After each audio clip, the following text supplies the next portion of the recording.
Welcome to the Tim Booker Book Sharing channel. Like, subscribe, and hit the notification bell so you don't miss our updates. Let's explore the world of books together. Today, I'm going to talk about a book by Canadian historian Margaret MacMillan called The War That Ended Peace. In the realm of international relations history, the question of what caused the outbreak of the First World War has troubled scholars for over a century. After nearly 100 years of relative peace, European nations astonishingly plunged into a comprehensive war in an unusually frivolous manner, eventually entangling the entire world and resulting in a horrifying toll of over 40 million casualties. Simultaneously, Europe's dominance in the international order came to an end due to this war. Was this terrifying catastrophe an inevitable consequence of historical development or a result of the misjudgment of a few influential figures? To unravel this mystery, generations of historians have persistently explored. Diplomatic historians like A.J.P. Taylor and Paul Kennedy focused on the shifts in the pre-war European balance of power, particularly in Anglo-German relations, attributing the ultimate outbreak of the war in 1914 to these structural reasons. Pulitzer Prize-winning American historian Barbara Tuchman, on the other hand, emphasized the psychological state of top-level decision-makers, arguing that the miscalculations of monarchs, politicians, and generals led to an irrevocable course of events. The book I'm introducing today, The War That Ended Peace, can be seen as a synthesis of these two perspectives.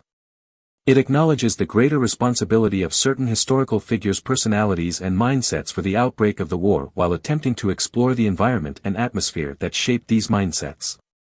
The author of this book, Margaret MacMillan, is a retired professor of international history at the University of Oxford in the UK and a former warden of the prestigious St. Antony's College at Oxford.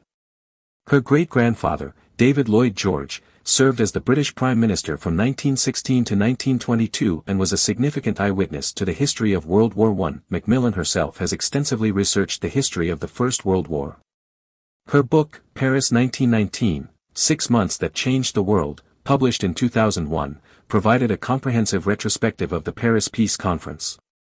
The War That Ended Peace, published in 2013 in English, coincided with nearly a century since the outbreak of World War I, echoing Paris 1919.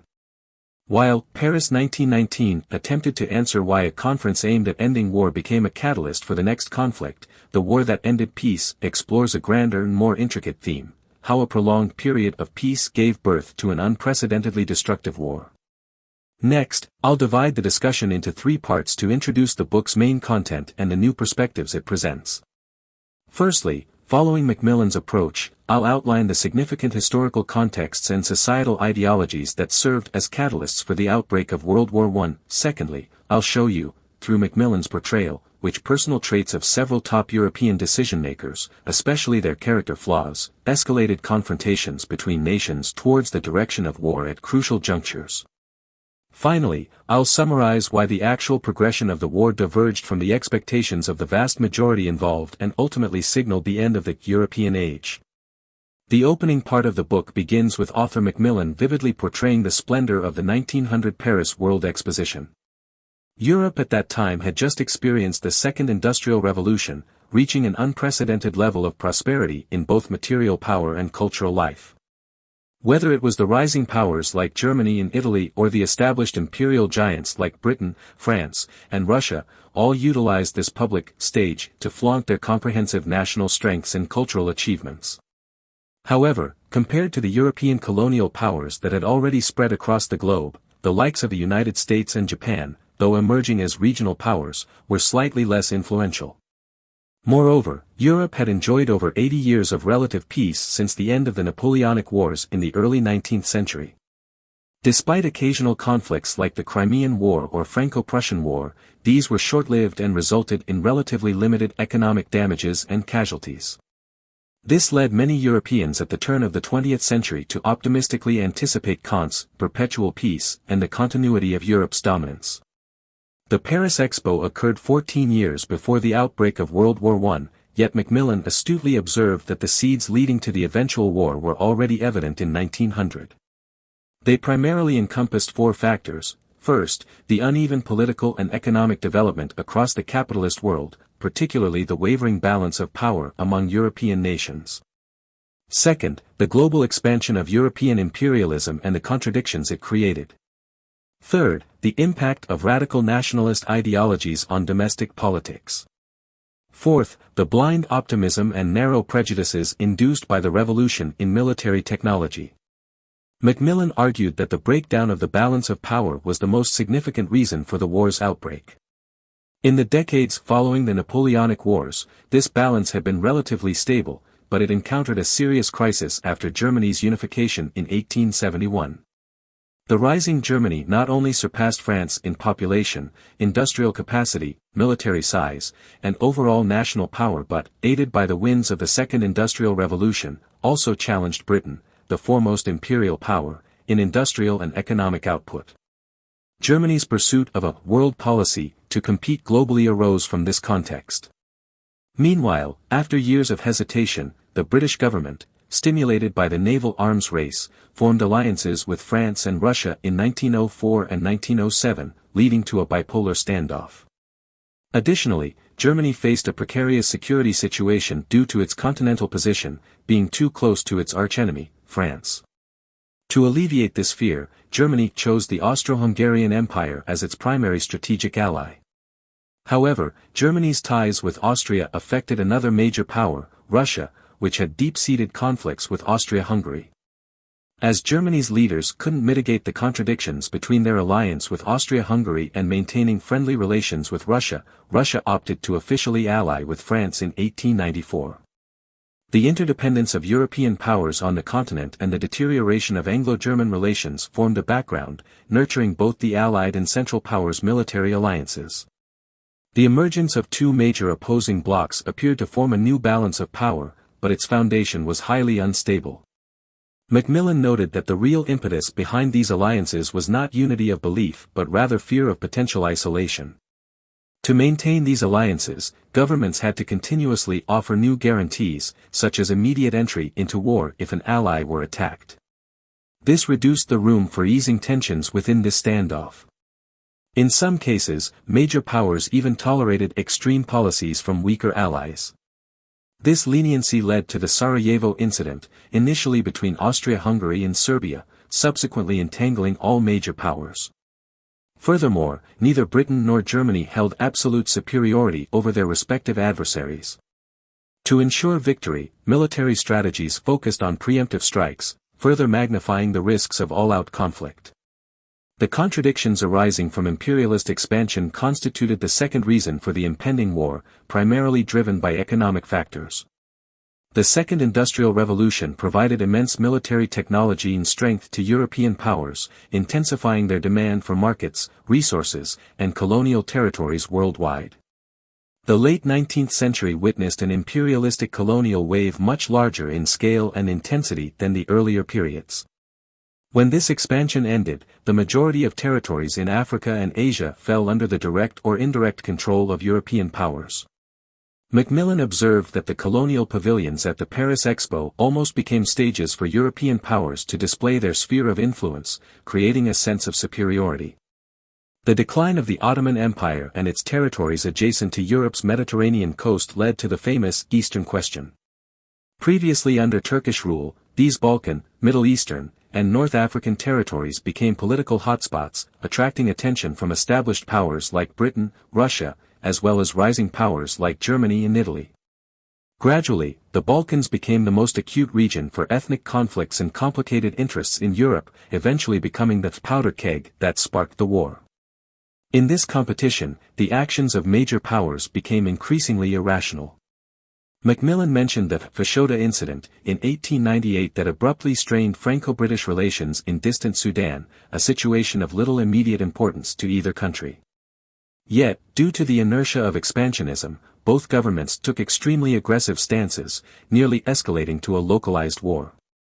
Germany's provocations in the two Moroccan crises in 1905 and 1911 were purely aimed at humiliating their adversaries and showcasing strength without any vital strategic interests or significant expatriate or commercial investments in Morocco. This formidable wave of imperialist expansion also created its own ideological context, especially social Darwinism and a religiously tinted mission to save imperialistic ideologies.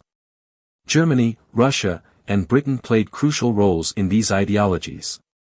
In Germany, From Emperor Wilhelm II to colonial entrepreneurs and the public, there was unwavering belief in their racial superiority and a conviction that Germany had a natural mission to dominate the world.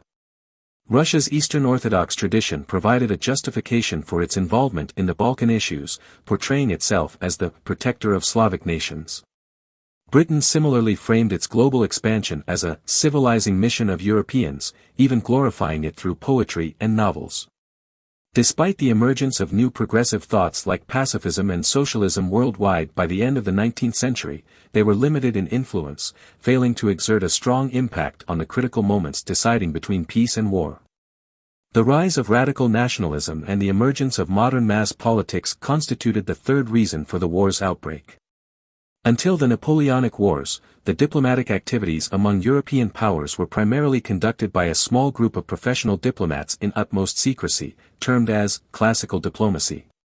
However, by the late 19th century, with the advent of adult male suffrage and parliamentary politics in most European countries, public opinion became an important influencing factor in political affairs.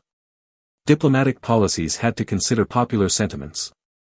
For instance, during the Second Moroccan Crisis in 1911, efforts by French and German diplomats to ease bilateral relations were rendered futile due to strong public hatred. Conversely, politicians and interest groups attempted various means to shape and influence public opinion. Colonialist societies, consisting of adventurers, parliamentarians, businessmen, and media tycoons, played vital roles in overseas expansion across Britain, France, and Germany. Behind the escalating naval arms race between Britain and Germany were industrial interest groups inciting the rivalry. Moreover, modern nationalism, emerging as a byproduct of the Napoleonic Wars, gradually evolved into the primary bond maintaining social cohesion in the 19th century. Macmillan observed that the two industrial revolutions had brought about rapid urbanization in Europe. Traditional moral values, customs, and social structures faced decisive erosion in the face of such profound changes, replaced by a new sense of identity provided by nationalism. Extreme nationalists in each country not only propagated their superiority but also amalgamated with mass media and public opinion. Germany's Iron Chancellor, Bismarck lamented in 1887, the passions of the masses, the ambitions of party leaders, and misguided public opinion now exercise a greater influence than the will of rulers. This sentiment even extended to Russia, known for its conservative backwardness. Macmillan argued that Tsar Nicholas II's decision to strongly support Serbia in the summer of 1914 was largely due to his fear that after two instances of showing weakness to the German-Austrian alliance in 1908 and 1912, further concessions would completely undermine the monarchy's prestige. The fourth catalyst for the war was the revolutionary changes in military technology and organizational structures, which began around the turn of the 19th to 20th centuries. The appearance of new equipment like breech-loading rifles, heavy artillery, and steam-powered ironclad ships during the American Civil War signaled the advent of weapons technology into the industrial era. The push from the Second Industrial Revolution further increased the frequency of innovations in military equipment. By the early 20th century, the dreadnought battleships launched by Britain and Germany, integrating cutting-edge metallurgical techniques, artillery manufacturing, and power systems, not only represented advanced technology but were deemed essential for establishing global naval supremacy. The expansion of railway networks enabled the swift mobilization of troops and weapons, creating the potential for large-scale offensives on predetermined battlefields within a short timeframe. This led the top brass of the great powers to plan for offensive strategies. Not only that, but the size and organization of standing armies in various countries also underwent massive changes. The mass conscription system, born during the Napoleonic Wars, had become widespread across European nations. Mobilizing armies of millions and supplying them with arms and ammunition were no longer challenging tasks for major European powers. Each country's army comprised specialized branches like infantry, cavalry, artillery, engineers, organized into standardized divisions, with divisions as the basic unit, managed by professional staff and officer corps responsible for organization and command. When this enhanced combat capability combined with the enthusiasm for nationalism, the influence became staggering. The problem lay in the extremely narrow and distorted understanding of these new changes by most military leaders in European countries. As military technology became more complex and sophisticated, civilian authorities gradually withdrew from defense planning, leaving it entirely to the military. This led to various mobilization plans such as Germany's Schlieffen Plan, or France's Plan 17, which from the outset disregarded the possibility of political compromises and zealously demanded full mobilization and swift resolution, even holding diplomatic policy hostage to military mobilization schedules. However, these so-called precise plans were more imaginary, as no country faithfully executed the pre-war plans, necessitating numerous temporary adjustments and changes during the process. This demonstrated that military decision-makers always had choices, yet they stubbornly clung to their narrow views, leading to the tragic sequence of events. Part 2 wraps up the four main causes of the outbreak of the First World War as discussed in The War That Ended Peace. However, according to author Macmillan, all these factors and trends merely created a possibility. At crucial junctures, such as in August 1914, history provided key figures with opportunities to salvage peace, which they failed to seize. For these historical figures, especially the leaders of major powers, Macmillan believes they deserved more blame than most. The book dedicates much ink to delineate and hold accountable three main groups of individuals: Kaiser Wilhelm II and his close advisors, British statesmen represented by the Third Marquis of Salisbury, and the conservative monarchs, the Russian Tsar and the Austrian Emperor. Kaiser Wilhelm II, often vilified by historians as primarily responsible for the breakdown in Anglo-German relations, is dissected by Macmillan with relative fairness regarding his character traits and main strengths and weaknesses. Personally, he had diverse interests, enjoyed novelty, possessed a strong desire for expression, and harbored sensitive emotions. However, as a political figure, he lacked firmness, was too capricious, and only accepted advice that aligned with his views. The problem lay in Wilhelm inheriting a country, Germany, in 1888 with exaggerated strengths and weaknesses akin to his own. Germany was the strongest economic power in Europe and rapidly rising in international influence. Yet, it had an extremely rudimentary, sprawling political structure and decision-making system, which led to a series of chaos and destruction. Germany's unification process was hastily completed in less than a generation. Emperor William I, assisted by Bismarck and Moltke, skillfully maintained the operation of the state machinery through personal diligence and flexible maneuvers, masking the inherent flaws in this machinery. However, within 2 years of Wilhelm II's reign, he dismissed Bismarck from the chancellorship, intending to directly involve himself in policy formulation. Soon, he realized he lacked the patience to balance between the parliament, chancellorship, and military, a triad of power. Unable to navigate the complex web of conflicting interests among various groups, Wilhelm II sought to assert his capabilities swiftly, bypassing normal processes and intervening extensively in policies with the assistance of a few nobles and confidants. Consequently, Germany's high-level decision-making became chaotic and even fluctuated frequently with the emperor's mood swings. This was crucial in determining Germany's performance and impact in diplomatic relations with Russia and England. Bülow, Tirpitz, and Schlieffen are the three high-ranking German officials Macmillan focuses on the most. Bülow, serving as both chancellor and foreign minister, prioritized personal status above everything else and blindly catered to the immature ideas of the Kaiser. During his tenure, Germany not only shifted its erstwhile ally, Russia, towards France due to bias towards Austria but also committed grave errors in its diplomacy with England. Wilhelm II firmly believed that England could become Germany's ally, even attempting to attract British attention through threats.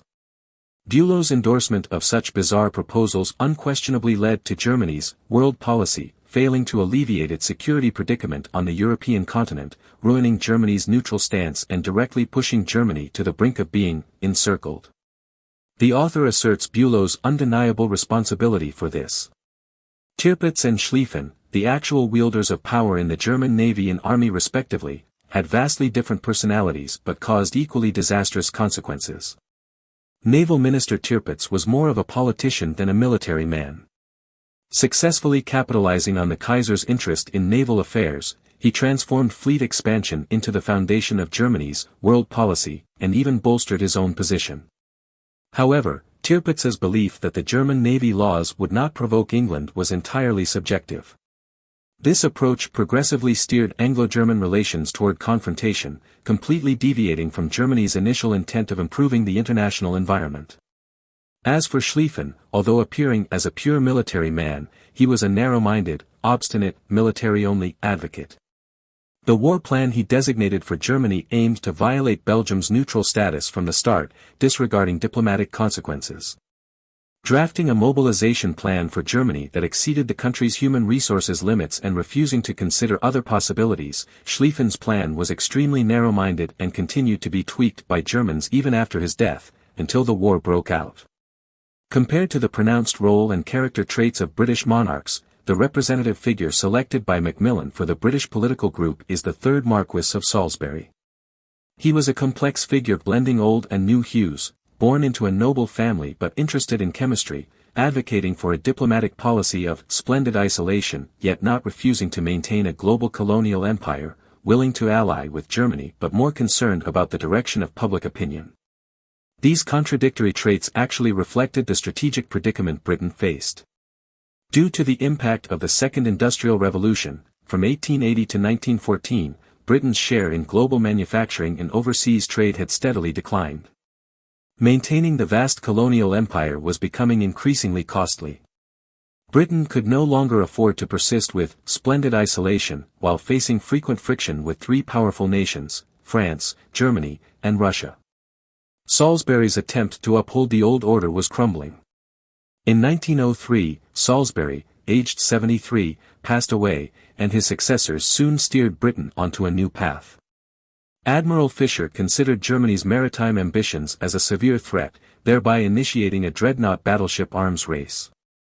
After over a decade of hesitation, Britain eventually fixed its focus on Berlin, considering Germany its primary strategic adversary. Foreign Secretary Grey forged alliances, Anglo-Japanese, Entente Cordiale with France, and agreements with Russia, and chose to side with France in several significant crises. It was Grey's stance in the summer of 1914 that decided Britain's entry into the war. Despite Grey's pessimistic foresight that the war would permanently end Europe's unique position in the global order, Britain had no freedom of action left. It was unwilling to relinquish its global empire yet lacked the financial resources and time to quell the endless internal and external conflicts, leaving it no choice but to shrink its competitive front. Britain's decline was already glaringly evident by then. Compared to the internal anxieties of British politicians, the highest leaders of the traditional monarchies of Russia and Austria presented a different temperament. Austria, once the major regulator of the post-Napoleonic European diplomatic order, had become feeble under the impact of modern nationalism. After experiencing internal revolutions post-1848 and the devastating Austro-Prussian War, the unwieldy multi-ethnic empire only managed to maintain nominal great power status after its combination with Hungary in 1867. However, the elderly Emperor Franz Joseph was neglectful as Foreign Minister Berchtold and Chief of Staff Conrad recklessly intervened in Balkan issues. Berchtold, excessively vain, sought personal achievements but turned a blind eye to real dangers. Backed by Germany, he persisted in annexing Bosnia, completely disregarding Russia and Serbia's reactions. The Sarajevo incident in July 1914 that ignited the war can directly be traced back to Berchtold's expansionist policy. Conrad, on the other hand, was an extremely irresponsible military leader, disregarding the deteriorating state of the Austro-Hungarian military machine and persistently advocating for war with Serbia for decades. Astonishingly, his motive for doing so was to display his manhood in front of his beloved mistress. Under this self-congratulatory state of mind, Austria-Hungary eagerly rushed into war. As for the Russian Tsar Nicholas II, though young, he exuded absolute conservatism and ignorance. Macmillan sarcastically points out that the Tsar constantly kept in mind the trinity of the Romanov dynasty, the Orthodox faith, and Russia, unable to distinguish between the three and resisting any forms of reform from the bottom of his heart. Faced with a perilous domestic and international situation, Nicholas II chose to escape reality, allowing the equally superstitious Empress and courtier Rasputin to interfere in decisions. The political corruption and decadence in Russia were far worse than Germany.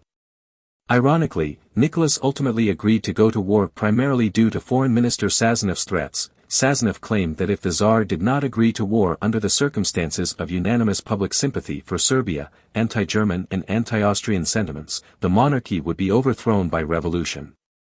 This military adventure by the Russian rulers merely postponed the brewing revolution for less than 3 years. That's it for the main content of Margaret MacMillan's The War That Ended Peace and the core figures discussed in the book. The outbreak of the First World War was an immensely impactful event in modern European history. It not only shattered the 4 great empires of Germany, Austria-Hungary, Russia, and the Ottoman Empire, creating what Engels described as crowns rolling in the streets, unclaimed, but it also caused enormous devastation to the world's population, wealth, and the entire international framework at that time. Europe's position as the sole center of the global political and economic system was declared finished with the end of this war. Just like the words of Edward Grey, the British Foreign Secretary mentioned in the book, "The lights are going out all over Europe, we shall not see them lit again in our lifetime." In contrast to many previous works on the theme of the outbreak of World War I, Macmillan's The War That Ended Peace not only notes the dramatic shift from a long era of peace to total war but objectively points out that the outbreak of the war did not stem from the feverish minds of a few individuals. In fact, a series of reasons leading to the conflict, from economic and military factors to ideology, had gradually accumulated over more than 80 years of peace. Compared to the revolutionary changes occurring in economics, technology, and various social spheres, the mindset of Europe's elite was much more biased and narrow. They still believed that war was a reasonable means to handle relations between nations. Eventually, this delusion dragged numerous countries into a brutal war that lasted over 4 years, consuming the lives of a generation of young men. Apart from the darkness in the systems and ideologies, MacMillan also doesn't conceal her critical stance towards some historical figures. From flamboyant autocratic monarchs, vain politicians to self-proclaimed wise military commanders, more than one individual had the opportunity in 1908, 1911, and even the final hours of August 1914 to let peace continue. If, during the Bosnian crisis of 1908, Germany had restrained the ambitions of its ally Austria-Hungary in time, if after the outbreak of the First Balkan War in 1911, major powers had realized the frightening escalation of the conflict, if in the final days of the August crisis, the monarchs and politicians had the courage to say no to their generals, Europe still had a chance to be saved from falling off the cliff. Yet, these decision-makers collectively chose the worst outcome and refused to take responsibility for their actions. Reflection on the logic of these actors' actions will continue in future history and will always remind everyone how dreadful the consequences can be when war is lightly discussed. That sums up the essence of this book. Congratulations on finishing another book.